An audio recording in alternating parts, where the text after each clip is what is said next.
kasih aja. Satu atau dua. Hah? Berapa tadi? Kasih aja 50.000.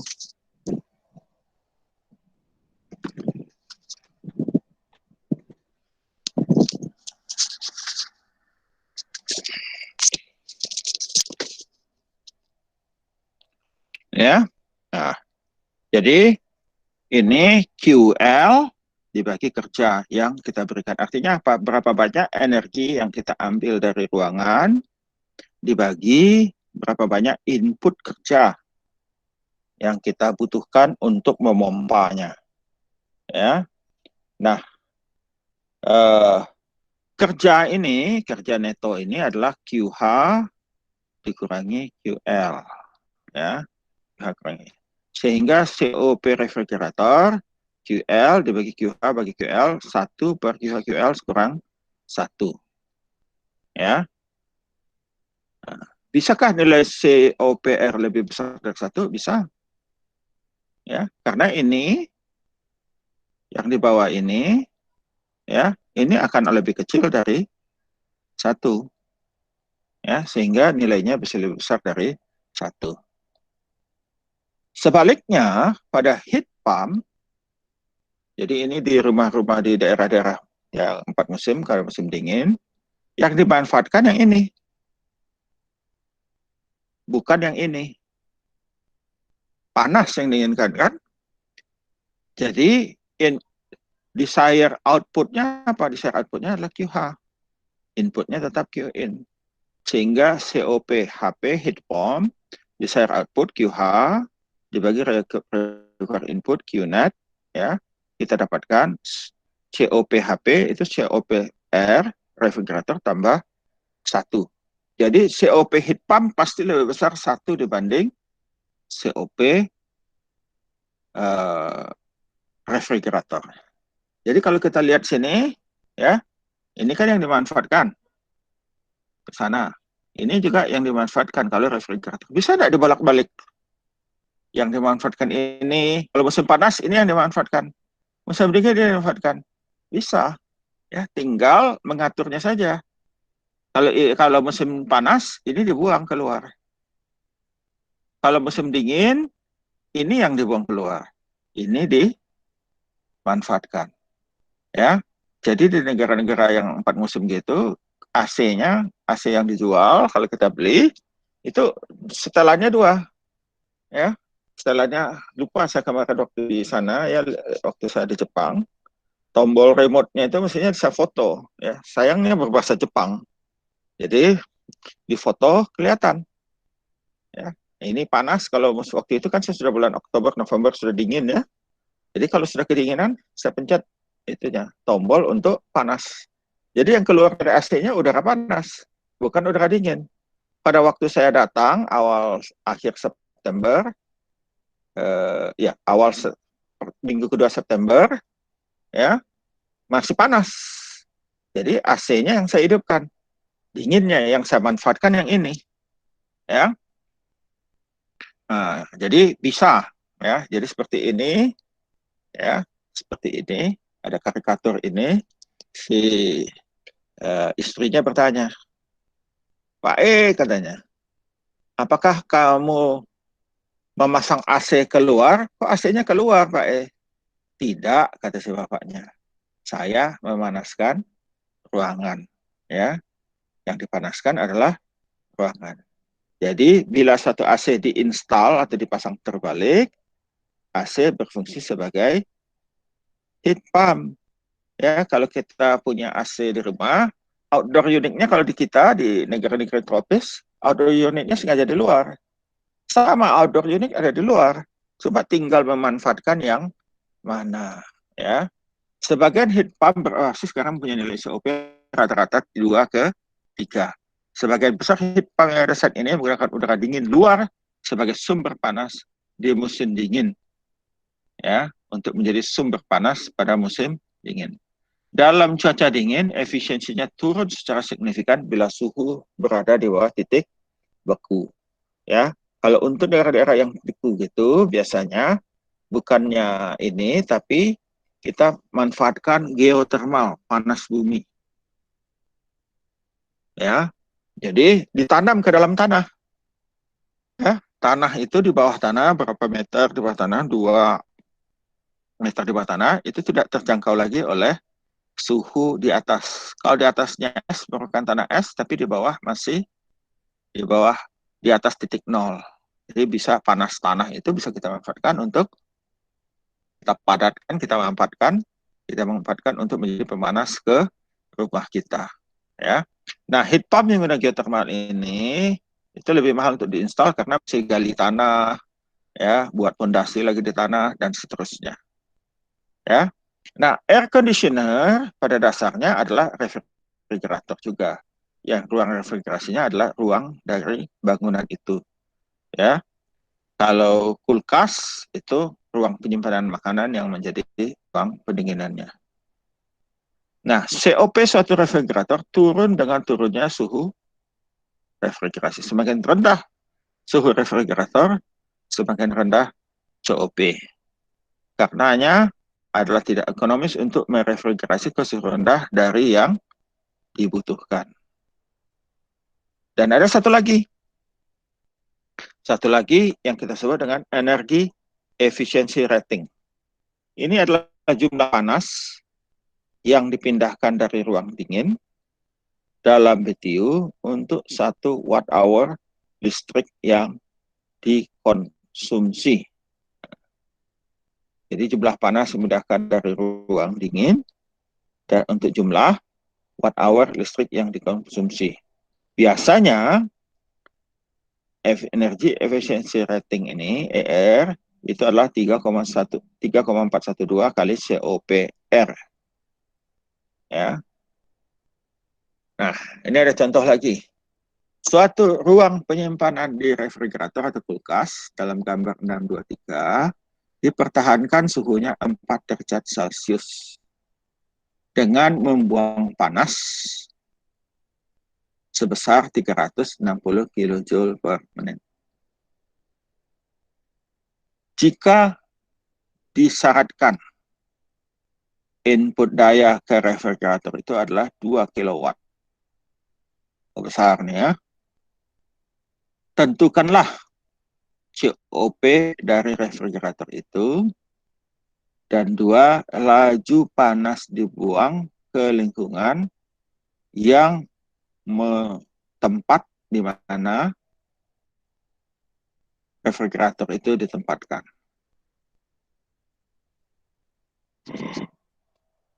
Ya. Nah, kita lihat COP ya, asumsinya kondisi operasinya steady. COP rumusnya adalah QL net in 360 kilojoule per menit bagi 2 kilowatt. 1 kilojoule per menit itu 1 kilowatt. Ya, jadi ini 6 kilojoule per detik. Ya, kilojoule per detik bagi 60 jadi 60 watt ya. 60 bagi 66 ya. 6 bagi 2 itu 3. Yaitu COP-nya setiap 3 kilowatt-joule panas yang dibuang dari ruang refrigerasi diperlukan kilojoule kerja.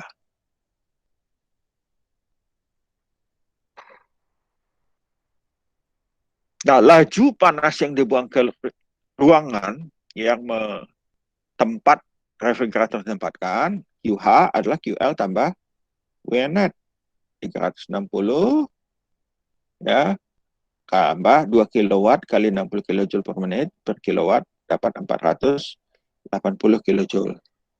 Atau ya 6 kilowatt tambah 2 kilowatt sama dengan 8 kilowatt. Ya. Ini kalau dibagi apa namanya? Ini 480 kilojoule per menit. Ini ya bagi 60 ya. Kalau kita buat ya 480 kilojoule per menit. Anak 1 menit itu 60 second ya. Jadi 480 jadi 60 jadi 6 ya. Jadi 8 kilojoule per second. Kilojoule per second ini sama dengan kilowatt ya. Jadi sama ya 8 kilowatt. Yang kedua, suatu heat pump digunakan untuk keperluan pemanasan suatu rumah yang dipertahankan pada suhu 20 derajat Celcius. Pada suatu hari di mana suhu luar turun menjadi minus 2 derajat Celcius, rumah itu ditaksir kehilangan panas dengan laju 80.000 kilojoule per jam. Jika heat pump pada kondisi ini mempunyai COP 2,5, tentukanlah A, konsumsi daya oleh heat pump, dan B, laju panas diserap dari ruang dingin di luar. Ya. Nah, jadi kita lihat net in. Ya. QH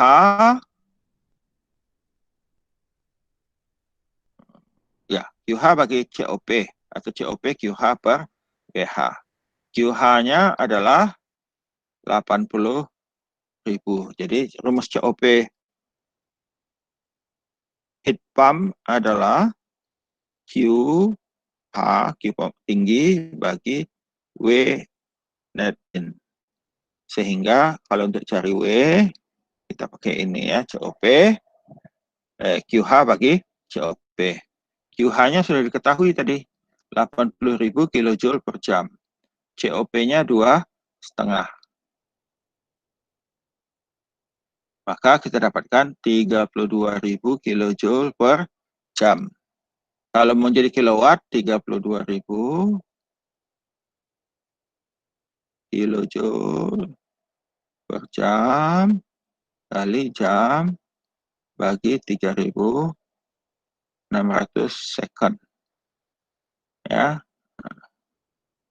dapatnya adalah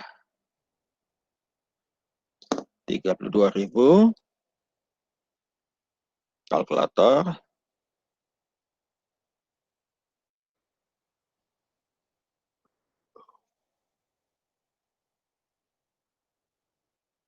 32.000 bagi 3.600. 8,9 ya. 8,9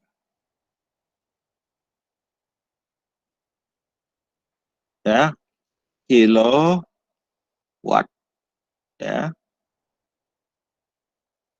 Kemudian yang kedua apa? Laju panas diserap dari ruang dingin di luar. Ya. QL, ya, QH kita tahu tadi QH dengan QL tambah W ya, QL. Laju panas jadi QL QH kurang W. W net ya. QH-nya 80.000, ini sudah tahu, kurang 32.000 kilojoule per jam, dapatkan 4.800 kilojoule per jam, 48.000 ya, bagi 3.600 sama dengan 13 kilowatt ya, kilowatt.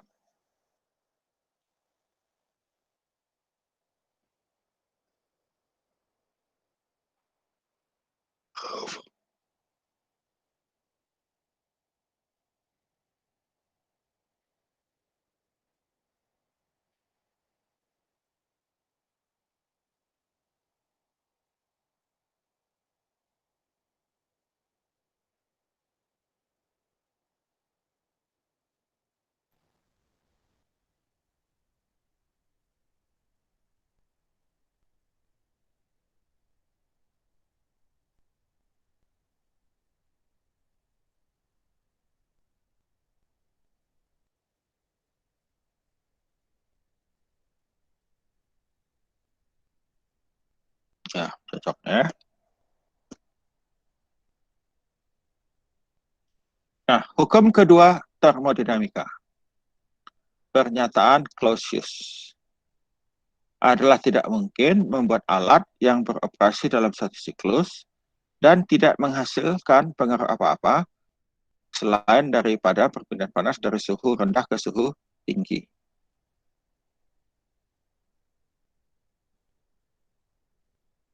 Ya, nah, jadi sama ini ya, inilah pengertiannya apa?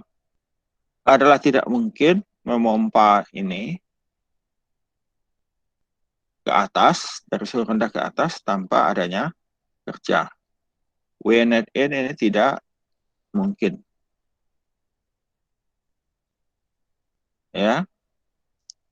Nah, dengan cara ini, efek neto ke lingkungan mencakup konsumsi energi dalam bentuk kerja, selain tambahan perpindahan panas dari benda dingin ke yang lebih panas. Ya. Nah, sampai saat ini tidak ada eksperimen yang telah dilakukan yang bertentangan dengan hukum kedua. Dan ini mesti dianggap sebagai bukti yang cukup untuk bukti identitasnya. Ya. Suatu refrigerator yang melanggar pernyataan Clausius yang hukum kedua. Oke ya, ini ya. Jadi, kecuali kalian nanti mungkin ketemu. Nah, kalau ketemu dapat hadiah Nobel. Ya.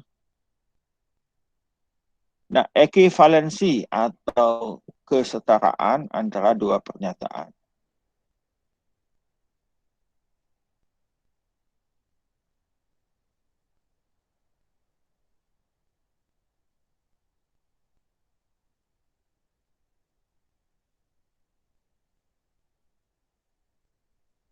Nah ya, ini ada QL, ini ada QH,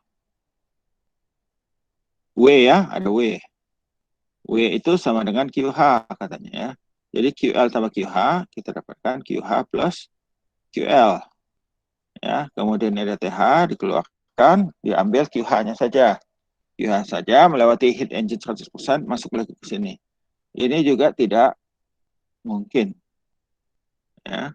Bukti bahwa pelanggaran pernyataan Kepler mengarah juga ke pelanggaran pernyataan Clausius. Jadi kalau itu tidak mungkin, maka yang ini juga tidak mungkin.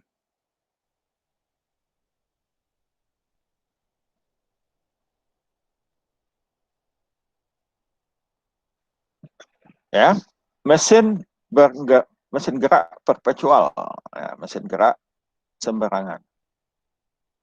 Nah, suatu mesin gerak perpetual melanggar hukum pertama, yaitu di mana melanggarnya? Apa itu perpetual motion mesin? Ya, motion itu gerak. Alat apapun yang melanggar hukum pertama ataupun hukum kedua. Jadi PPM ini, perpetual motion machine, PMM ini, itu adalah alat yang melanggar hukum pertama ataupun hukum kedua.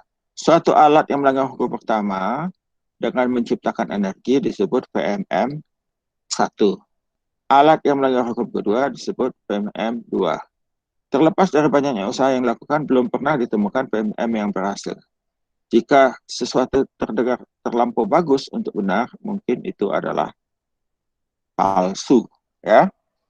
Nah, ini hukum pertamanya.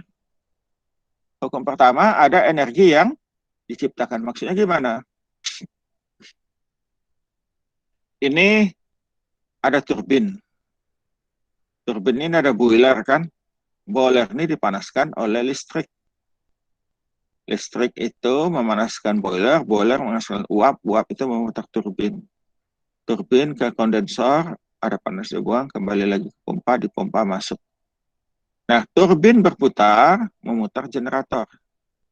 Generator dihasilkan, digunakan untuk, sebahagian digunakan untuk memanaskan air. Ya, jadi ini tidak mungkin. Kenapa? Karena di sini ada energi yang kita ciptakan. Ya, lama-lama ini energinya makin lama makin besar. Itu tidak mungkin. Ya, nah ini PFF2 apa? Karena nggak ada di sini kondenser. Tidak ada kondensor, itu tidak bisa jalan hukum keduanya.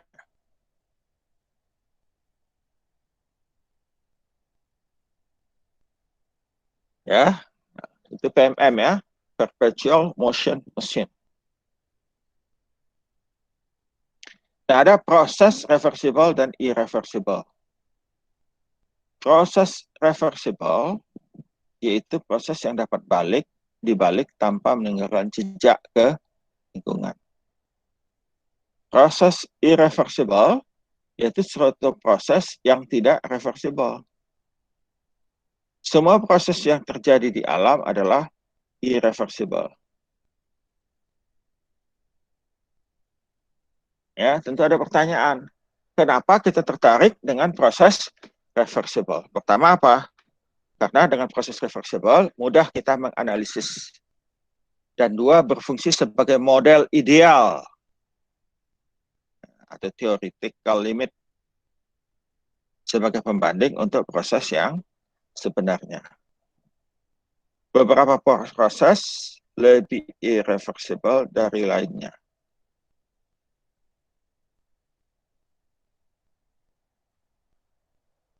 Ya, oke.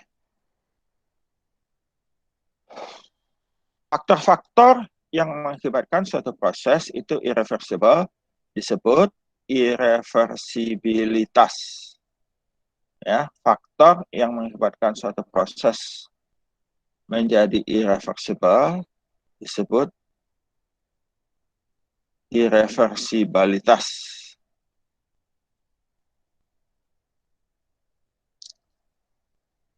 Ya,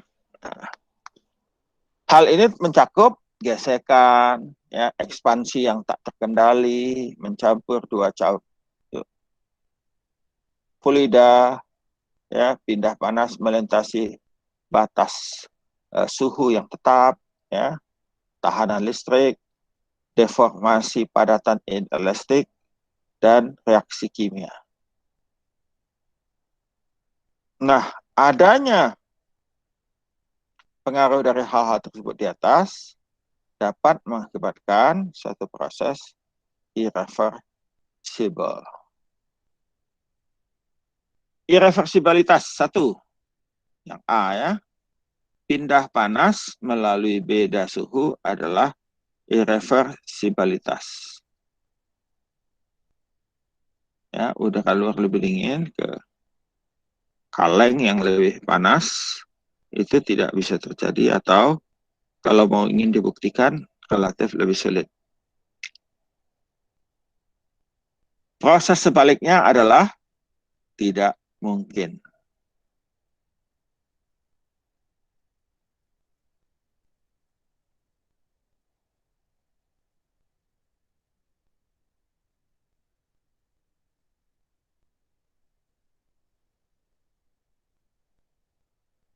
Ya, internally dan externally reversible proses Nah,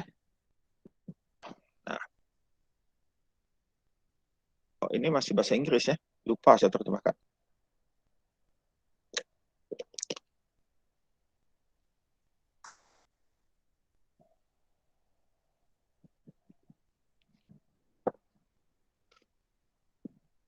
Suatu proses reversible secara internal itu jika tidak ada irreversibilitas di dalam batas sistem selama proses. Externally reversible, reversible secara eksternal jika tidak ada irreversibilitas terjadi di luar batas sistem. Irreversibilitas tadi apa? Adalah, kita lihat ya, irreversibilitas adalah, ya, ini mana tadi, irreversible adalah faktor-faktor yang mengakibatkan suatu proses menjadi irreversible. Totally reversible proses, suatu proses yang secara total reversible. Ini jika tidak ada irreversibilitas di dalam sistem atau lingkungannya. Suatu proses yang secara total reversible mencakup tidak ada pindah panas melalui suatu beda suhu tetap, tidak mempunyai kesetimbangan non-kuasi, dan tidak ada friksi atau disipatif, pengaruh disipatif lainnya. Ya, no irreversible di atas sistem, ya ini adalah reversible proses, tidak ada irreversibilitas di dalam batas sistem.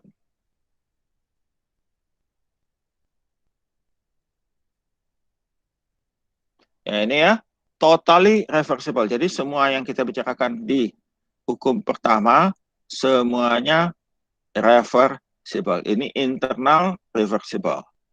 Ya. Sekarang kita bicarakan siklus Carnot. Nah, ini ya. Satu siklus, suatu proses terjadi dari titik 1 ke titik 2. Ya. Reversible isothermal ekspansi atau pengembangan reversible, artinya suhunya konstan. Dari proses 1 ke proses 2, TH-nya konstan. Ya. Nah, sumber energi pada TH dan UH, itu yang A.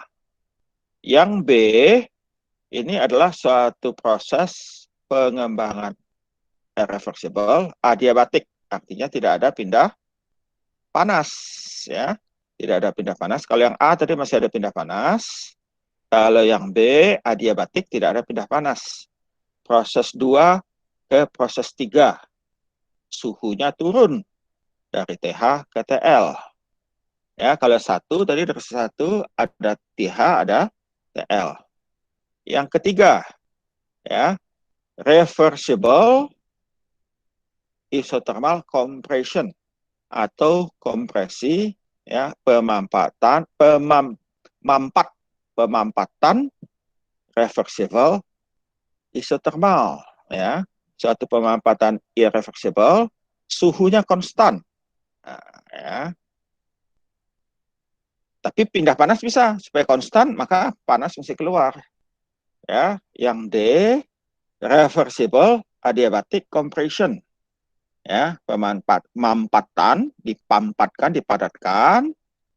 Karena adiabatik tidak ada pindah panas, akibatnya apa? Suhunya naik dari TL ke TH. Ya, beda ini kalau adiabatik suhunya naik. Kalau dia non adiabatik, panas yang terjadi akibat itu kita buang keluar. Ya, itu yang kita sebut dengan siklus Carnot dalam sistem tertutup. Ya, siklus reverse Carnot. Siklus Carnot heat engine secara total adalah siklus reversible. Karenanya semua proses terkait dapat di reverse atau dibalik. Dalam kasus ini menjadi siklus refrigerasi Carnot. Ya, nah, 1 ke 2 ada panas masuk. Ya, nah, dari 2 ke 3 suhunya turun. TH ke TL. Ya, tadi ya. Kemudian dari 3 ke 4 pemampatan, ya, kompresi, ya, panasnya keluar. Ya, nah, dari 4 kembali ke 1, ini adalah proses kompresi adiabatik, ya, akibatnya suhunya naik dari TL ke TH. Ya, ini yang siklus Carnot tadi ya, yang sudah kita bicarakan yang ini. Ya, nah, yang ini PV diagram siklus reverse dibalik. Ya, dari titik 1 ke titik 2 pada adiabatik, maka tidak ada pindah panas, akibatnya ekspansi, ya. Ekspansi, reversible, suhunya turun. Kemudian dari titik kedua ke titik 3, ya, ekspansi juga, tapi non adiabatik, panas mesti dimasukkan. Ya. Nah, dari 3 ke 4 itu adiabatik, karena tidak ada panas yang bisa masuk, maka suhunya naik. Dari titik 4 ke titik 1, non adiabatik, ya, isothermal, suhunya tetap konstan, maka sebahagian kerja atau energi mesti dikeluarkan. Ya. Nah, prinsip Carnot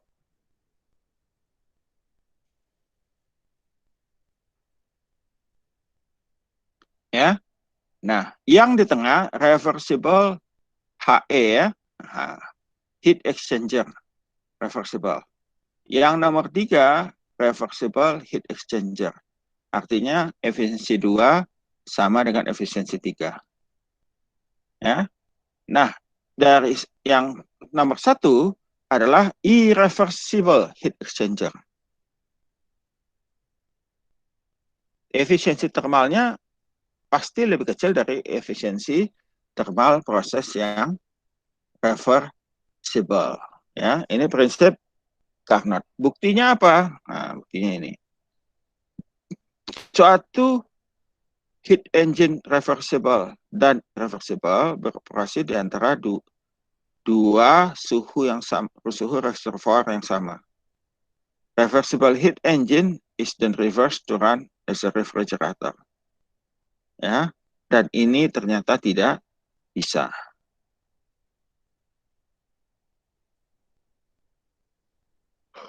Nah, akibatnya apa?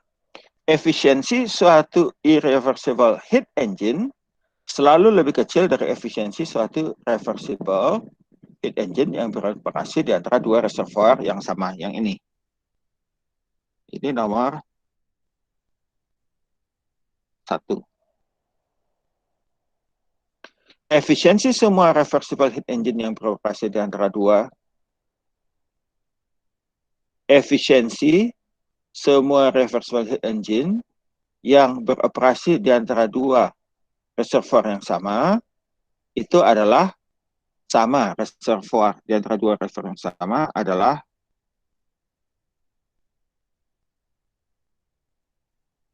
sama ya ini.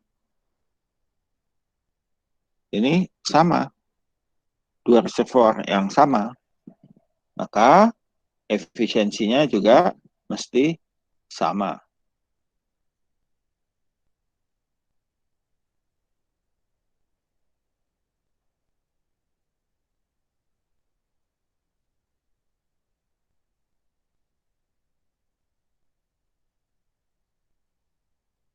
Nah, kemudian sekarang skala temperatur termodinamika. Suatu skala temperatur yang independen dari properties zat yang digunakan untuk mengukur suhu. Skala temperatur, skala suhu yang independen dari properties zat yang digunakan untuk mengukur suhu disebut skala suhu termodinamika. Skala suhu seperti itu memberikan kenyamanan yang besar untuk perhitungan termodinamika. Ya. Nah, ini gambar pengaturan heat engine yang digunakan untuk pengembangan skala suhu termodinamika.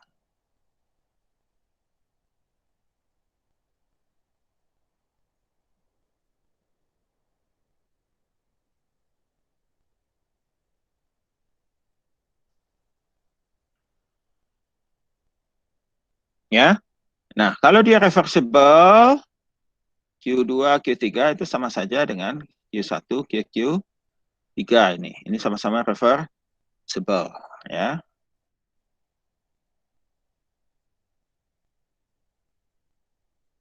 Untuk siklus reversible, rasio pindah panas QH bagi QL dapat digantikan dengan rasio suhu absolut TH per TL. Nah, ini ya.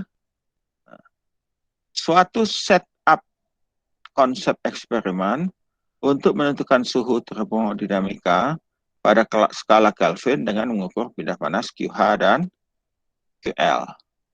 Skala suhu seperti itu disebut skala Kelvin. Dan suhu pada skala ini disebut suhu absolut.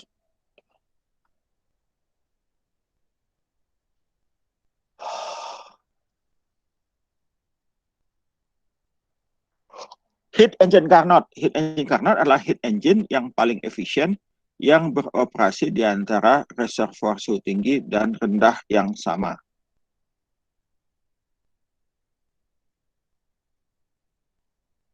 Tidak ada heat engine yang dapat mempunyai efisiensi yang lebih tinggi dari reversible heat engine yang beroperasi di antara reservoir suhu tinggi dan rendah yang sama.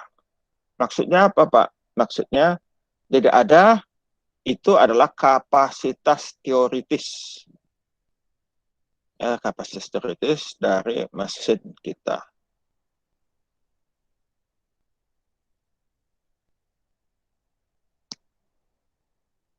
Ya. Nah, rumusnya efisiensi termal adalah 1 kurang QL per QH. Ya. Di mana untuk yang reversible adalah 1 kurang TL per TH. Tapi ini suhu Kelvin.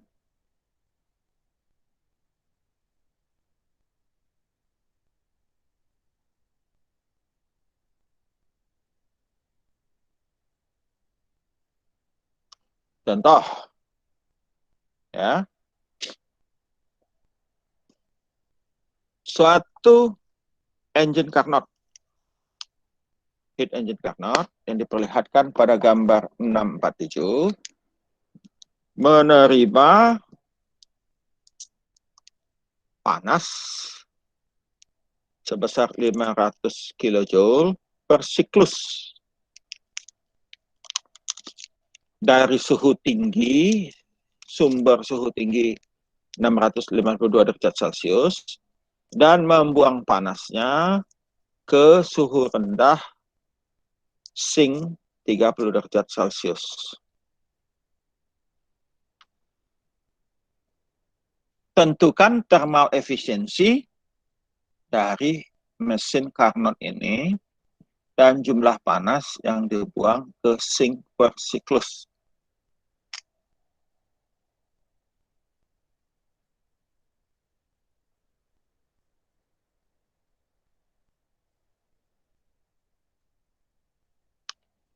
Ya. Nah, data yang kita punya adalah data suhu. Panas yang disuplai ke heat Carnot, ya, itu bisa dicari ya dengan mengetahui TH/TL. Sehingga efisiensinya tadi ini reversible ya. 1 kurang TL per TH sama dengan 1 kurang, ini dalam Kelvin 30.273 bagi 652.273 kita dapatkan 0,62. Artinya apa? Yaitu heat engine ini mengkonversi 62,7% panas